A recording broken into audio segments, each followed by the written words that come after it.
নাজমুল হোসেন শান্ত বাংলাদেশ ক্রিকেটে সবথেকে বেশি ট্রল সমালোচনা বোধ হয় তিনিই হয়েছেন। শান্ত খেলা পারে না, শান্তকে বলা হতো লর্ড শান্ত। ট্রল করে যেই শান্তকে লর্ড শান্ত বলা হতো সেই শান্ত এখন সত্যিকারের লর্ড হয়ে উঠছেন। টেস্টের শান্তর শেষ 10 ম্যাচে রান সংখ্যা 578। তার থেকে বড় কথা, শেষ 10 ম্যাচে শান্ত সেঞ্চুরি করেছেন 4টা। আরও একটা সেঞ্চুরি তিনি আজকে পেতে পারতেন। মাত্র 13 রানের আক্ষেপ, 87 রান করে রিভার্স সুইপ খেলতে গিয়ে আউট হয়ে গেছেন। যদি আউট না হতেন শান্ত কিন্তু আরও একটা রেকর্ড করতে পারতেন।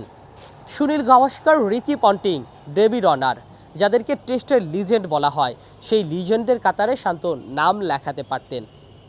টেস্ট ক্যারিয়ারে এক ম্যাচে 2 ইনিংসে সেঞ্চুরি করার রেকর্ডটা অনেকেরই আছে।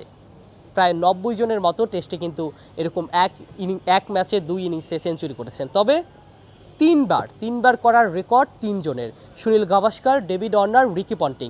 সেই জায়গায় শান্ত নাম লেখাতে পারতেন। অর্থাৎ এর আগে কিন্তু নাজমুল হোসেন শান্ত আরও 2বার এক ম্যাচে টানা 2 ইনিংসে তিনি সেঞ্চুরি করেছিলেন।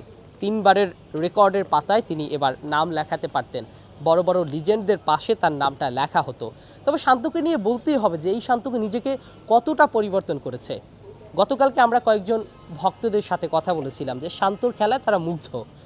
টি-20তে শান্তকে দায়িত্ব দেওয়া হয়েছিল। টি-20 দায়িত্বটা শান্তকে দেওয়ার পরেই বোধহয় সবথেকে বেশি ট্রল হয়েছিল, কারণ শান্ত ওডিআই বা টেস্টে তিনি দুর্দান্ত। ওডিআইতেও যদি আমরা দেখি যে শান্তর বিকল্প এখন শুধু শান্তই। আপনি অন্য ব্যাটারদের দেখেন, সেই জায়গায় কিন্তু শান্তর বিকল্প কেউ নেই, কারণ শান্তর বিকল্প শান্ত নিজেই। তিনি দিনে দিনে নিজেকে ছাড়িয়ে নিচ্ছেন। টেস্ট ম্যাচের আগে, পাকিস্তানের বিপক্ষে এই টেস্ট ম্যাচের আগে আমরা দেখেছিলাম যে শান্ত একা একা দৌড়াচ্ছেন। সবাই অন্যদিকে অনুশীলনে ব্যস্ত, মিরপুরের মাঠও শান্ত একা একা দৌড়াচ্ছেন, ঘাম ঝরাচ্ছেন। একেবারে তিনি বলা যায় যে কয়েক রাউন্ড দৌড়ানোর পরে হাঁপিয়ে গেছেন, তারপরও তিনি উঠে আবার দৌড়েছেন, কারণ শান্তর লড়াইটা শান্তর নিজের সাথে ছিল।